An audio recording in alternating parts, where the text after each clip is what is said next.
ओम नमः सिद्धिभ्य। नमो नमः सत्वहितंकराय वीराय भव्याम्बुजभास्कराय अनंतलोकाय सुरार्चिताय देवादिदेवाय नमो जिनाय देवादिदेवाय नमो जिनाय। पंच परमेष्टि भगवान की परम पूज्य आचार्य भगवंत गुरुवर विशुद्ध सागर जी मुनि महाराज की, परम पूज्य मुनि श्री सुप्रभ सागर जी महाराज की। संस्कृति और प्रकृति हमें यही सिखलाती है कि हमें अपने लक्ष्य को प्राप्त करना है तो सबसे पहले हमें सरलता, सहजता और संवेदनशीलता को प्राप्त करना है। और वह सरलता, सहजता और संवेदनशीलता तभी आ सकती है जब हमारे मन में निर्विकल्पता का सद्भाव हो, क्योंकि निर्विकल्प मन ही सरल और सहज होते हुए संवेदनशील होता है। और उसको प्राप्त करना है तो सबसे पहले संस्कृति और प्रकृति को समझना है। गुरु भगवंतों का हमारे ऊपर ये अनन्य उपकार है कि उन्होंने अपने अल्प समय में से, अपने अनमोल समय में से समय निकाल करके और हमारे लिए वह ऐसी ऐसी आत्मकल्याण की अनूठी विधाएं प्रदान की हैं जो निश्चित ही हमारे कल्याण के पथ का दिग्दर्शन कराने वाली होती हैं। परम पूज्य आचार्य भगवंत गुरुवर विशुद्ध सागर जी महाराज ने के मंगल सभाषित से इसी श्रृंखला में परम पूज्य मुनि श्री सुप्रभ सागर जी महाराज ने हमें वह अनूठी विधा समीचीन विकल्पों का सम्यक समाधान प्रश्न नाम के स्वाध्याय के रूप में प्रदान किया, जो कि निश्चित ही हमारे कल्याण का पथ प्रशस्त कराने वाला होता है। आपका परम सौभाग्य है कि परम पूज्य मुनि श्री विहार करते हुए भी अपने अनमोल समय में से समय निकाल करके और प्रतिदिन आपके ही विकल्पों का सम्यक समाधान आगम के परिप्रेक्ष्य में प्रदान कर रहे हैं। और वही सम्यक समाधान निश्चित ही हमारे कल्याण के लिए एक मील का पत्थर साबित होगा।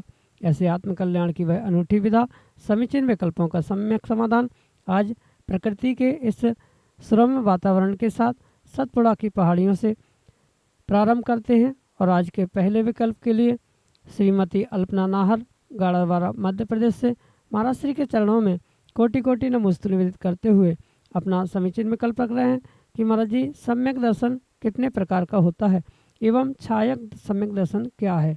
हमारे समीचीन विकल्प का सम्यक समाधान करने की अनुकंपा करें। नमोस्तु महाराज जी, नमोस्तु। ओम नमः सिद्धम। परम पूज्य आचार्य भगवान गुरुवर विशुद्ध सागर जी महाराज की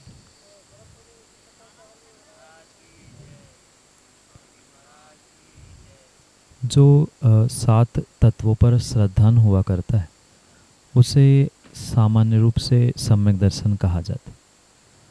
और इस सम्यक दर्शन को समझने के लिए अनेक प्रकार से जो उस सम्यक दर्शन के भेद या सम्यक दर्शन के प्रकार कहे उन्हें समझने की आवश्यक। भिन्न भिन्न अपेक्षा से भिन्न भिन्न सम्यक दर्शन के प्रकार आगम में आचार्य भगवंतों ने कहे हैं। जैसे कर्णानियों के अपेक्षा से भिन्न सम्यक दर्शन है, द्रव्यानियों के अपेक्षा से भिन्न सम्यक दर्शन है, अंतरंग निमित्तों से सम्यक दर्शन के प्रकार अलग कहे हैं और बहिरंग कारण से सम्यक दर्शन के प्रकार अलग। मुख्यतः से व्यवहार सम्यक दर्शन और निश्चय सम्यक दर्शन ये दो भेद सम्यक दर्शन के किए जाते। जो बहिरंग रूप में क्रियाओं के साथ सच्चे देवशास्त्र गुरु पर श्रद्धान करते हुए 7 तत्वों पर श्रद्धान किया जाता है, ये उन क्रियाओं के निमित्त से व्यवहार सम्यक दर्शन कहा जाता है। और साथ में वही जब अंतरंग में वही कर्मों के क्षय क्षयोपशम उपशम आदि के निमित्त से जो अंतरंग विशुद्धि जीव प्रकट कर रहा है, प्राप्त कर रहा है, वह निश्चय सम्यक दर्शन कहा जाता है।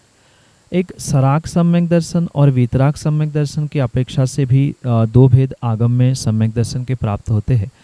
जो आत्म विशुद्धि, आत्मा की मात्र विशुद्धि जहाँ ग्रहण होती है उसे वह वीतराग सम्यक दर्शन कहा जाता है, और जहाँ संवेग, प्रशम, अनुकंपा और आस्तिक इन चार गुणों का या इन चार गुणों की प्राप्ति जहाँ होती है उसे पूर्ण रूप से व्यवहार सम्यक दर्शन कह दो, या जिसे सामान्य रूप से बहिरंग सम्यक दर्शन की पहचान या एक जो वीतराग सम्यक दर्शन के साथ सराग सम्यक दर्शन के रूप में भी स्वीकार किया जाता है।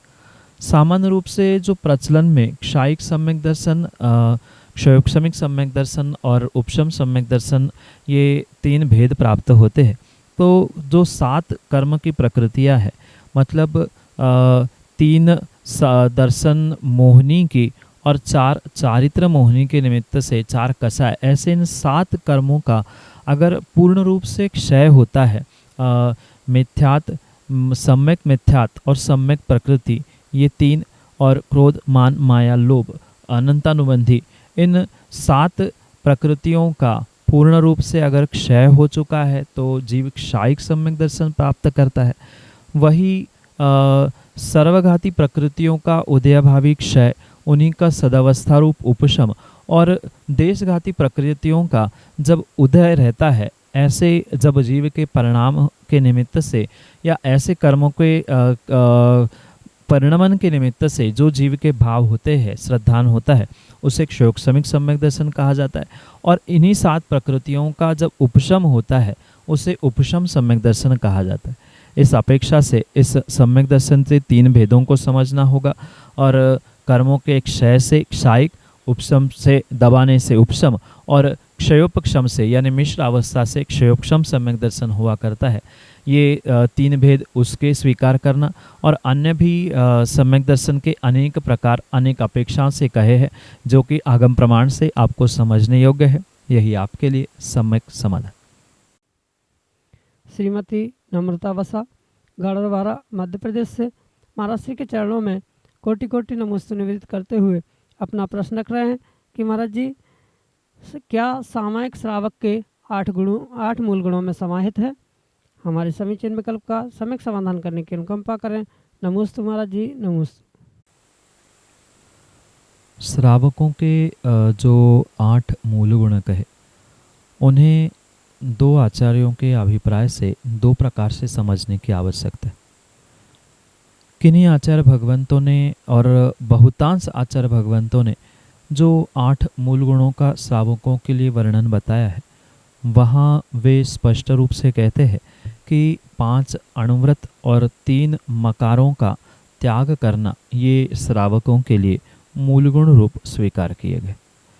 पर एक आचार्य भगवंत जो श्रावकों पर परम करुणा, परम उपकार बरसाते हुए ये 8 मूल गुणों के स्वरूप को कुछ अंशों में भिन्न प्रकार से समझाते हुए कहना चाहते हैं कि उन 5 अणुव्रतों की जगह है वे उन 5 पापों के त्याग रूप अणुव्रतों के साथ साथ जो 3 मकारों को किन्हीं पूर्व आचार्यों ने ग्रहण किया था, वहीं पर आचार्य भगवंत उन 8 मूल गुणों के स्वरूप को समझाते हुए कहते हैं, 5 उदंबर फलों का त्याग और 3 मकार का त्याग, बड़, पीपल, पाकर आदि जो 5 उदंबर फल है उनके त्याग के साथ मध्य, मांस और मधु, ये 3 मकारों का त्याग, ये दयावंत आचार्य भगवंत श्रावकों के लिए दूसरे प्रकार से मूल गुण समझा। इसलिए ये स्पष्ट समझना होगा कि किसी भी प्रकार से श्रावकों के मूल गुणों में सामायिक ये अंतर्निहित नहीं है।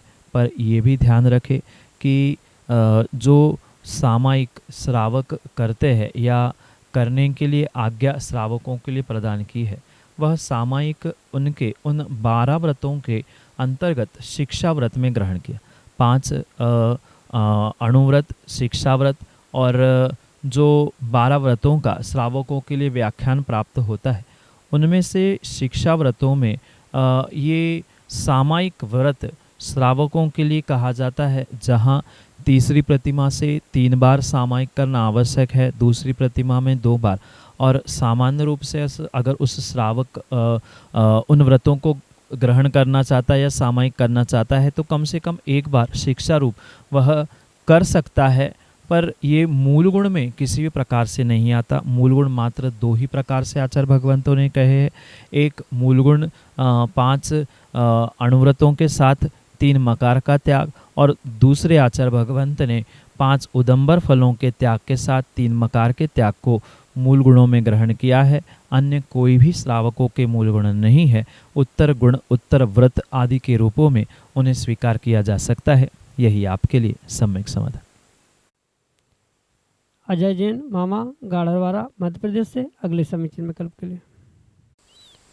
हे महाराज जी, तैवार नमोस्तु नमोस्तु नमोस्तु।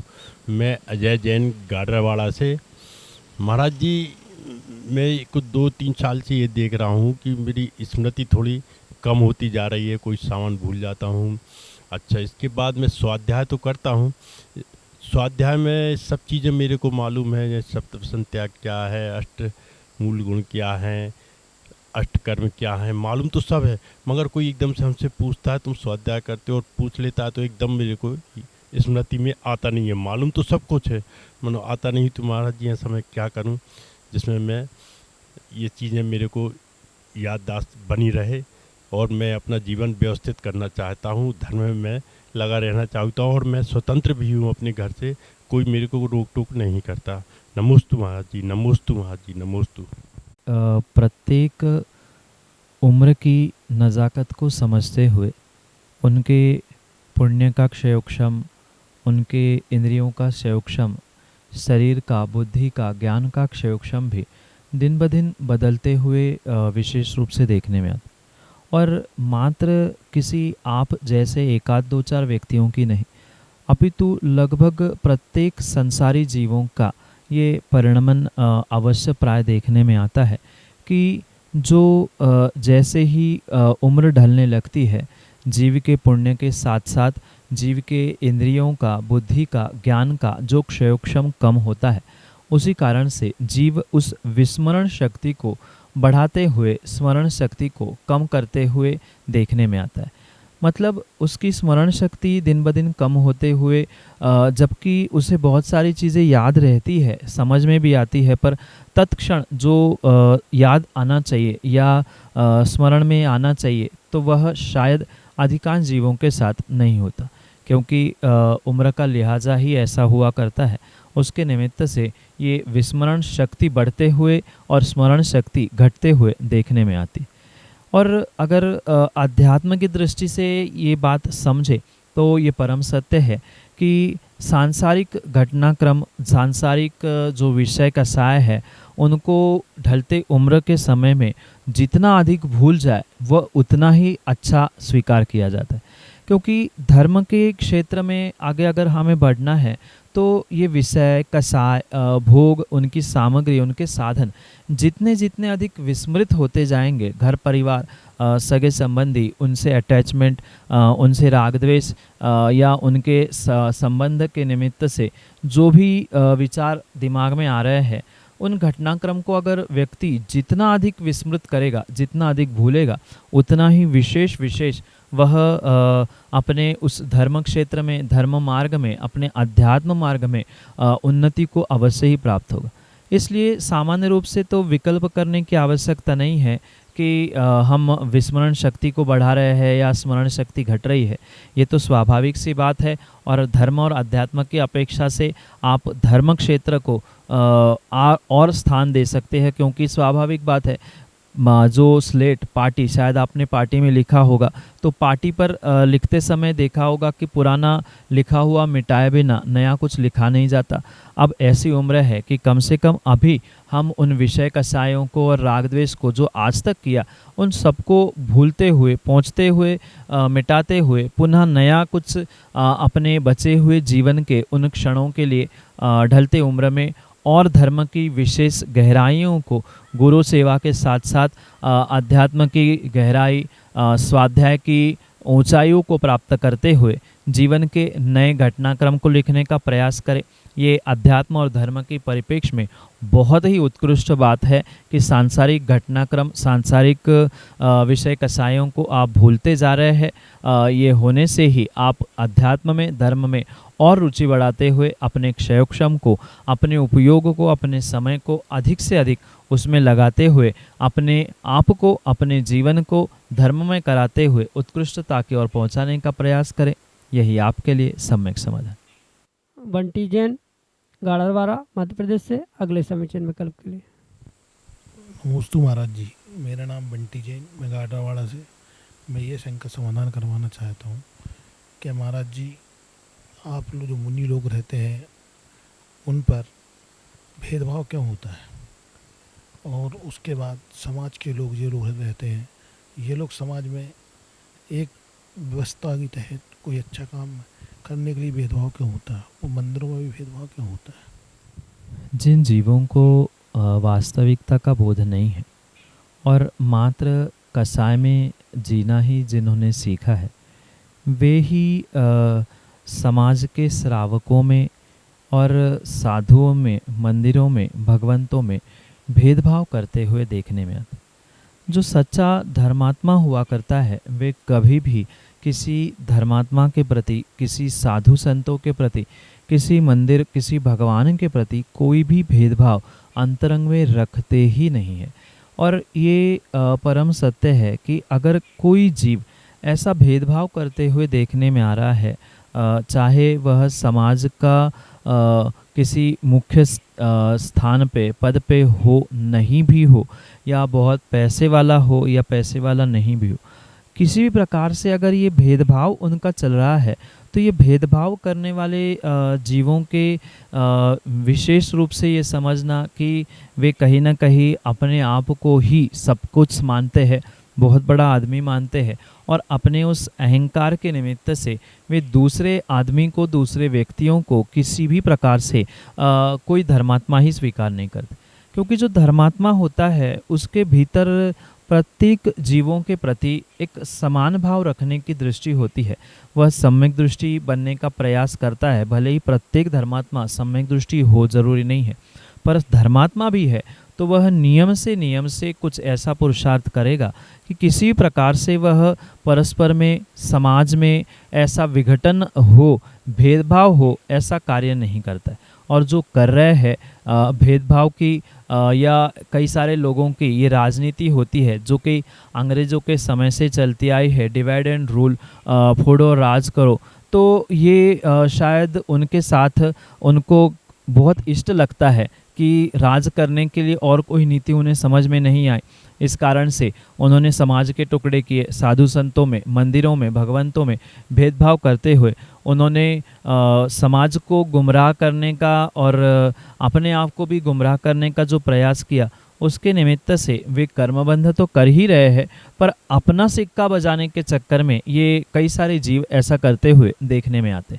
ये परम सत्य है कि आज नहीं तो कल जब उनका पुण्य कम हो जाएगा, पाप उदय में आएगा, नियम से उनके लिए उसका पाप का जो आश्रयबंध उन्होंने इस निमित्त से किया है, ये भेदभाव की और जो डिवाइड एंड रूल की जो पॉलिसी उन्होंने अपनाई है, उसका नियम से उनके लिए पाप का आश्रयबंध बहुत बड़े फल रूप में आने वाले समाज में अवश्य ही प्राप्त होगा। इसलिए ये विवेक पूर्वक सोच समझकर ही उन जीवों को ये ऐसा कार्य करने की आवश्यकता है। पर ये भी आप अवश्य समझें कि बिना पुण्य के जीवों को ऐसी बुद्धि अच्छा करने का विचार कभी भी आ ही नहीं सकता। जिसकी जैसी नीयत बनने वाली है या जिसकी जैसी गति है वैसी उसकी मति होगी, जैसी जिसकी मति है वैसी उसकी गति होगी। ये निर्णय करते हुए हम उन जीवों के प्रति भी यही भाव रखें कि उनकी भी बुद्धि दुर्बुद्धि सद्बुद्धि हो, सबको सन्मति दे भगवान। इसी भावना के साथ हम यही सोचें कि भाई जो भी विपरीत कार्य कर रहे हैं, विपरीत कार्य कराने के लिए प्रवृत्त कर रहे हैं, ये राजनीति जो भेदभाव की डिवाइड एंड रूल पॉलिसी के रूल से नियम से आजमा रहे हैं, वे भी अपने पुण्य के निमित्त से अपने सन्मति को मति को सन्मति करते हुए अपने जीवन को धर्म और धर्मात्मा को सबको एक साथ ले जाने का पुरुषार्थ करें। यही आपके लिए सम्यक समाधान। गाड़रवाड़ा मध्य प्रदेश से शुभम जैन अगले समीचीन विकल्प के साथ। नमोस्तु महाराज जी, मेरा नाम सम्यक जैन है। मैं गाड़ावाड़ा जिला नरसिंहपुर से हूँ। मेरी शंका यह है कि भगवान का जो रोज़ प्रतिदिन हम प्रक्षाल करते हैं, वो प्रक्षाल हम किस प्रकार मतलब कैसे करें, उसका सही क्या है, करने का सही तरीका क्या है, ये मेरी शंका है। आप उसका समाधान करें। नमोस्तु महाराज जी, नमोस्तु नमोस्तु महाराज। भगवान के अभिषेक के पूर्व भगवान की प्रतिमाओं का प्रक्षाल आदि करना ये वास्तव में बहुत आवश्यक हुआ करता है।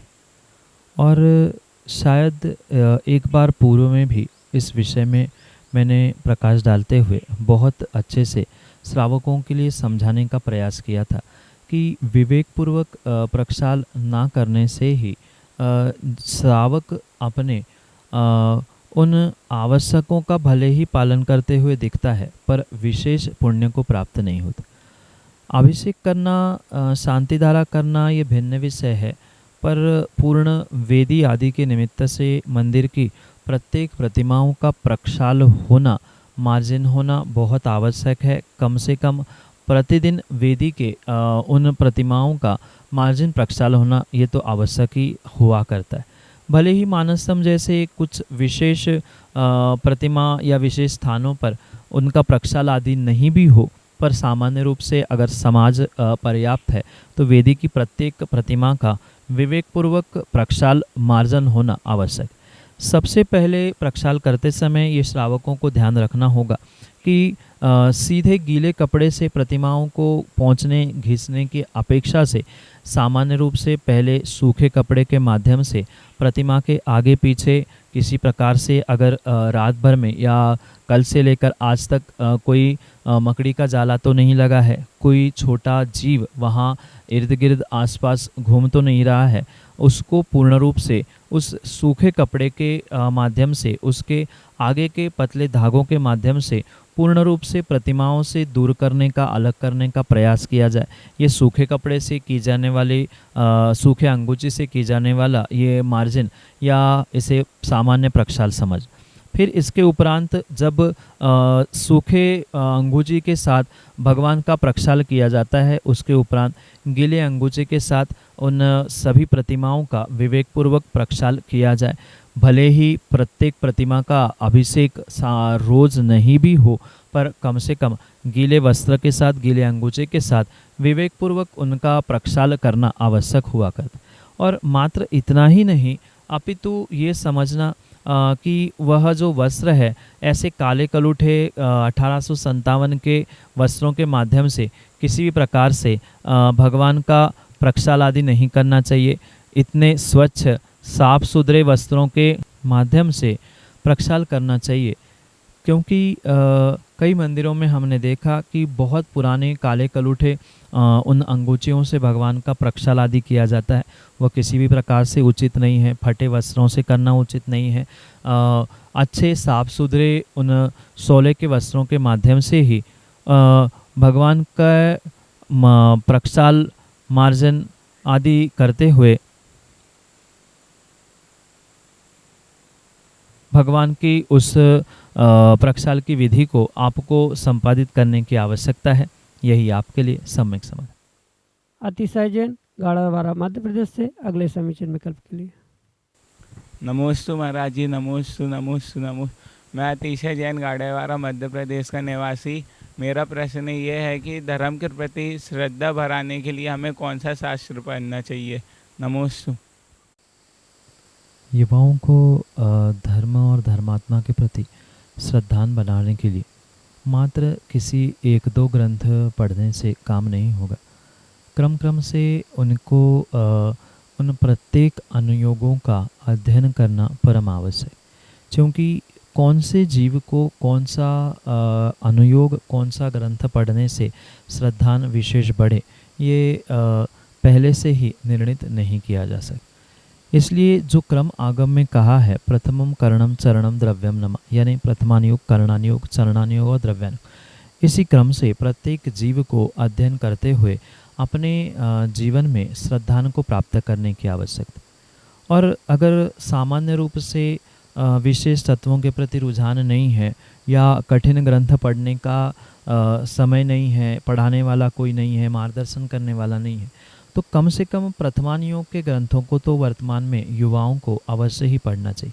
जैसे पद्म पुराण है, पद्म पुराण के माध्यम से ये समझा जा सकता है कि इतने विषमता के दिनों में भी जीव किस प्रकार से उस राम जी ने, सीता जी ने उन अपने कठिनाई भरे समय को संभालने का प्रयास किया। महापुरुषों ने अपने जीवन में कितने अच्छे कार्य किए, ये भी इसके माध्यम से समझा जा सकता है। मात्र इतना ही नहीं, अपितु एक विशेष ग्रंथ है जहाँ वास्तव में धर्म की परीक्षा की है, और मेरे हिसाब से तो प्रत्येक युवाओं को वह ग्रंथ पढ़ना ही चाहिए। आचार्य अमित गति स्वामी के द्वारा एक धर्म परीक्षा नाम का ग्रंथ प्रदान किया, जहाँ अनेक दृष्टांत और कथानकों के माध्यम से धर्म के प्रति रुझान बढ़ाने का प्रयास वहाँ पे किया गया है, जिसके माध्यम से वर्तमान के युवा विशेष रूप से धर्म के प्रति श्रद्धान से आकृष्ट हो सकते हैं। मात्र इतना ही नहीं, अपितु और भी ऐसे अनेकानेक हमारे आचार्य भगवंतों के महान ग्रंथ है, जिसके माध्यम से आप अपने जीवन में श्रद्धान की विशेषता से बढ़ाने का प्रयास कर सकते हैं। साथ में गुरु के मार्गदर्शन का भी आलंबन लेते हुए आप अपने जीवन में श्रद्धान को बढ़ा सकते हैं। यही आपके लिए सम्यक समाधान।